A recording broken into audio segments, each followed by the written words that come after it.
ci programme bi xam ngeen ni association bi bu njëkk bañ ko tàmbalee ba léegi def na ñaar fukki at ak nangam waaye ci at yu mujj yi ñu ci am gis nañ xale yi nga xamante ni ñoo nekk fii ndax am na ñoo xam ne seen waajur yi ñoo fi ñëwoon tey jii ñoo ngi toll ci dem collège am na ñuy dem sax université doomi Sénégal lañu waaye fii lañu ganee àdduna te ñoom ëllëg ñoom ñooy mujjee hasard li ñu bëgg nag ak liñ ci jublu mooy ñu ñëw jaxasoo ak association bi ñu di leen tàggat di leen wan yoon wi ba ëllëg ñun ñi nga xam ne ñoo ko yor ndax ñun bu njëkk am na ñu nu fi jiitu woon bu nu fi jógee dem ci yeneen i soxla wala ñu dellu ci réew ma wala yàlla def leneen ñoom ñu mën a continuer nga xamante ni hasard du nekk luy suux xale yooyu nag vraiment nekk xale yu am solo ndax mënoon nañu nekk ci dëkk bi ak dëkk bi ni mu bindoo bu leen neexoon ñu dem ci leneen mais ñu ngi delloo si seen xel jël seen xol wëlbati ko waat def ko ci hasard kon loolu lu am solo la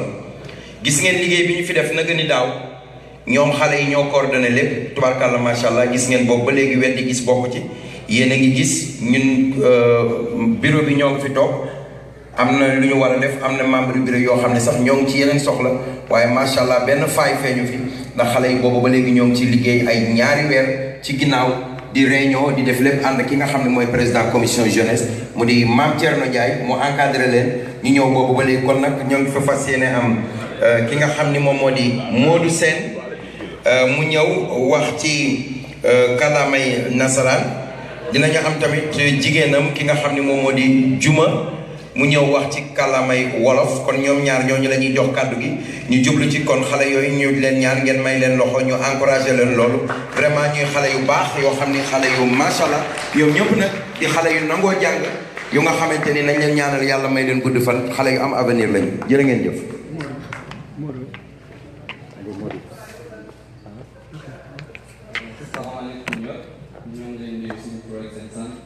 Bon, je vais essayer de parler un peu du français, vu qu'il y a des professeurs aussi. Bon, je sais pas si je serai à l'aise. Il y a les meilleurs professeurs sur les Bassidiane, le professeur Mamadou Mboy et l'autre professeur Mamadou Diouf.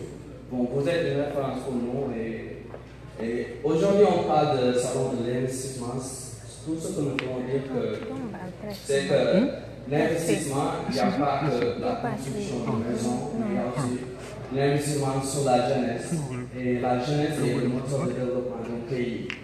Et beaucoup d'entre nous, on a des bachelors, disons au moins 60%, ceux qui sont ici dans la salle, qui servaient. Je vous assure que 80% ont eu leur bachelor. Il y a des ingénieurs, des scientifiques, des lawyers, des littéraires. Et ça, il n'y a pas un sou du gouvernement sénégalais. Alors, l'État sénégalais doit nous aider et nous inclure dans les instances de décision du pays. Parce que, on peut être ici aux États-Unis, on est loin du pays, mais chaque fois, notre âme et esprit est au pays. Beaucoup d'entre nous, avant même de se lever du lit, on consulte les journaux pour voir ce qui se passe dans notre pays. Donc, on est très intéressé sur ce qui se passe dans notre pays. Et on est ici, on entend parler des députés de la diaspora. Bon, c'est une première et c'est à saluer qu'on a pensé à cette diaspora qui est l'un des moteurs de développement du pays. Mais on ne veut pas de députés, des vieux qui ne savent même pas quoi voter, aller à l'Assemblée nationale, en train d'acclamer. C'est pas ça ce que la diaspora réclame, c'est pas des vieux, honnêtement. On a beaucoup de jeunes qui sont formés, qui veulent être intégrés dans la vie professionnelle de l'État sénégalais. Ces investisseurs ou bien les représentants de l'État, il faut dire à notre État que nous faisons partie du Sénégal. Bien vrai que beaucoup d'entre nous, on a double nationalité, mais on a des noms comme Sen. On parle de Sérère, mais beaucoup Sérère, merci Mnanou. Donc on est des Sérères pur sang, des Wolof pur sang et des Djola et Toukleur pur sang. Donc nul ne peut être plus sénégalais que nous. Donc si on prend des décisions dont ça va répercuter sur nos familles, notre futur, on doit penser aux Sénégalais qui sont à l'extérieur et qui veulent être associés aux instances de décision du pays. Il y a aussi des étudiants qui sont bien formés, mais ils ont des recherches qu'ils ont fait et qu'ils voulaient appliquer au niveau de leur pays, mais on ne leur donne pas les opportunités. On ne nous nous ouvre pas les portes. Par exemple, ces directions, on voulait faire des stages, ou bien les consulats, ou bien les administrations qui sont disponibles dans la diaspora. On pourrait inclure les étudiants sénégalais qui veulent pratiquer leur savoir et qui veulent donner back à leur communauté, les aider, les incorporer dans ces instances. Et mon ami qui est à ma gauche, Juma, va essayer de donner la version Wolof. Merci. Merci Maudou. Assalamu alaikum. My name is greeting everybody. Good evening and thank you for being with us here today. I just wanted to point it out that we have the slideshow here in English, so just in case you're missing the French and the Wolof summary. The guy that was presenting in English. maa ngi tudd Juma Gueye. maa ngi nekk ci dëkk bi pour quelque temps maintenant. Donc maa ngi jaajëfal ñëpp ñi fi toog tey. bëgguma lim nag ku lim juum donc ñi fi ñëw ñëpp ñu ngi leen di remercier ci seen présence. dañu bëggoon rek ngeen xam ne apprécier nañ ko. donc ñu ngi représenté Azayouf. Donc l'association des Sénégalais d'Amérique ndaw yi bi ñu commencé léegi ak président Ibrahima Sow war na mat 2 ans maintenant. Donc li ñu bëggoon wax rek mooy Sénégal daf ñoo ñor daal dañu bëggoon yéen mag ñi ngeen tàllal ñu loxo jàppale ñu te xam ne dañu bëgg a jug rek pour liggéeyal suñu communauté commençant ici New York. Dem si yeneen i état ba Sénégal parce que am nañu jeunes yi fi nekk fii la ñu jàngee ñii ñu ngi ak seeni diplôme de 4 ans ñii ñu ngi ak seeni diplôme de 6 ans master's degree. am nañ fi ay social workers ñi nga xam ne ñoo yëngu ci social bi am nañu fi ay ñuy jàngale ci classe bu mu mën a doon ba collège am na ñu si aussi ñoo xam ne ñu ngi fii pour di liggéey daal di yëngu ci wàllu communauté rurale bi. Donc lu ñu bëggoon di ñaan ñi nga xam ne ñoo fi représenté gouvernement du Sénégal ku fi représenté consul bi tey Aza si boppam ak yeneen i officiel gouvernemental ngeen bàyyi ñu dugal ñu ci seen bopp te xam ne dañoo bëgg a jóg pour jàppale suñu réew. Donc li ma bëggoon dooli rek mooy beneen problème bu ñu fi am mooy taxe yoo xam ne dañu koy chargé bu ñuy yónnee mën na doon souvent yéen ñi dégg barigo yi ñëw Sénégal dañ ciy def mën na doon ceeb dëwlin tamaate juste pour dimbali ko suñu ay mbokk. liñ ciy fay ci maanaam taxes yi dafa bari daal yéen officiel gouvernemental yi ngeen reconsidérer waat li ngeen ñuy fayee ko ci loolu te xam ne ñun li ñuy contribuer ci dëkk bi aussi bari na. Donc di leen wax aussi dégg nañ bourse yi ngeen di jox fii yenn élèves yi fi nekk mën naa wax ne sénégalais yi fi nekk ak sénégalais yi di fi jàngee du ñëpp fi yor maanaam këyit am nañu ñoo xam ne c'est des sans papier pour nga jàng fi dafa metti.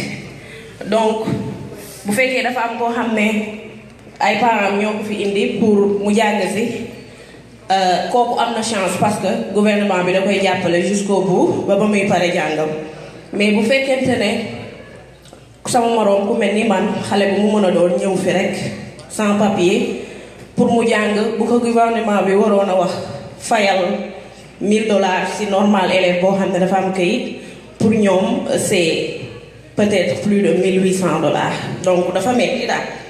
Donc ñun xam nañ bourse yi ngeen présentement joxe ak yenn élèves yi ñu ngi leen di jaajëfal si loolu. ak li ma bëggoon a suñu le rek mooy li nga xam ne mooy suñu but li nga xam ne moo ñu boolee depuis le début bi ñu commencé 2 ans yi yëpp mooy union. Donc li français naan l'union fait la force loolu moo ñuy dajale daal.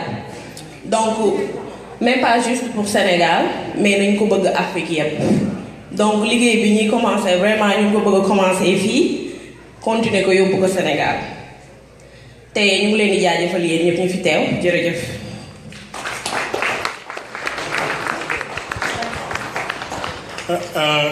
mais comme li wolof di wax mooy suñu ëllëgu communauté je crois macha allah mi ngi nii si dama bëgg nag ngeen ci nekk ñu tàccuwaat leen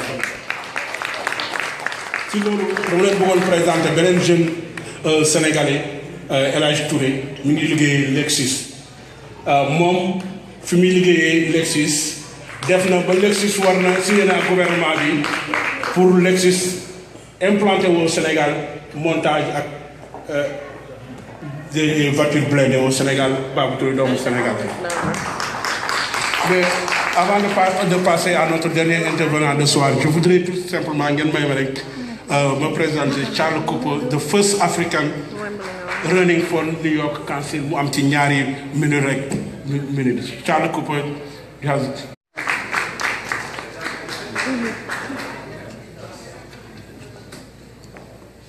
Assalamu alaikum.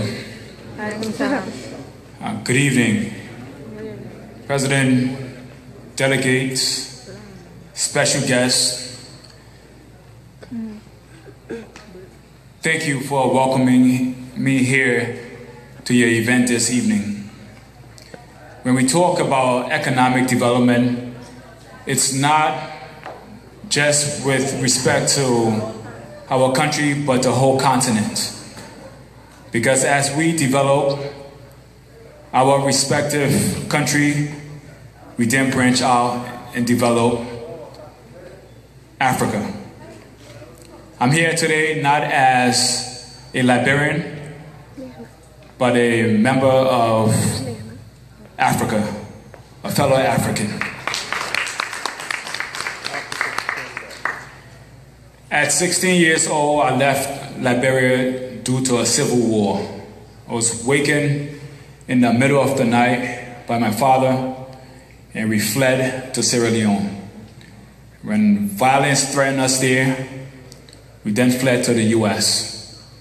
And by the help of family and friends, I stand here today, and I'm some of the lucky ones that have been successful in their life.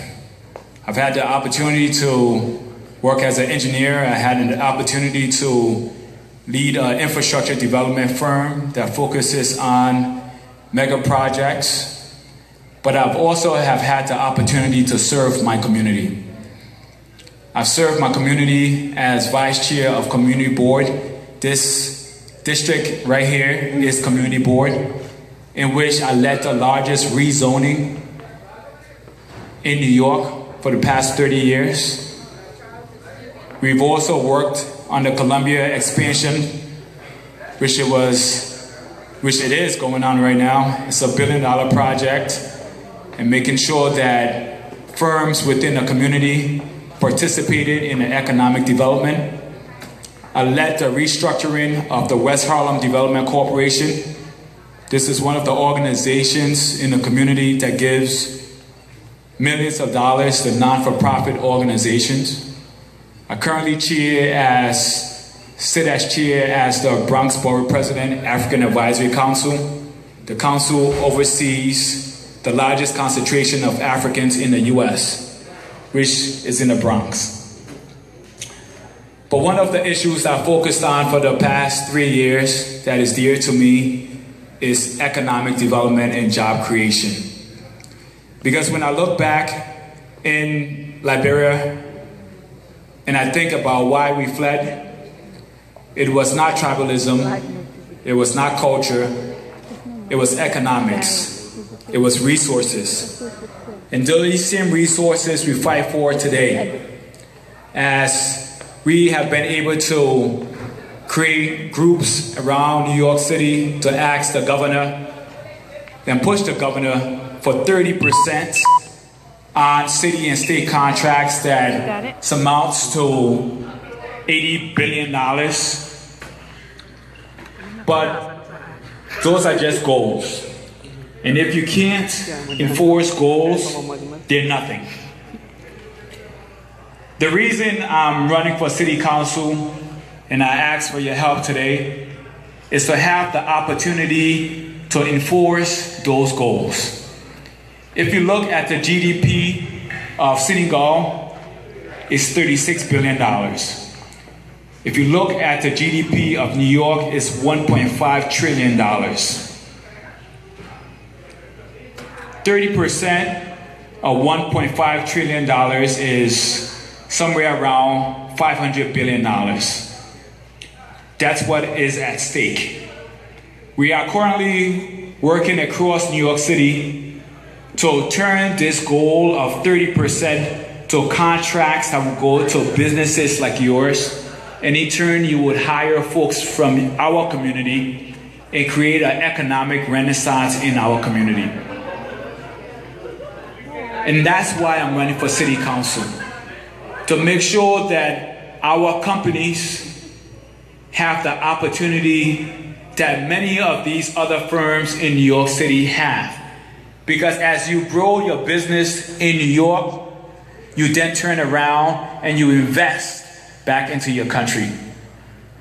Just within my district, right within Harlem, there's over $10 billion worth of economic development happening in Harlem. And a city council person has a direct impact on where those $10 billion is allocated and how those contracts are given to firms. So I ask you this evening, I ask for your support to give me the opportunity to have access and to be able to give firms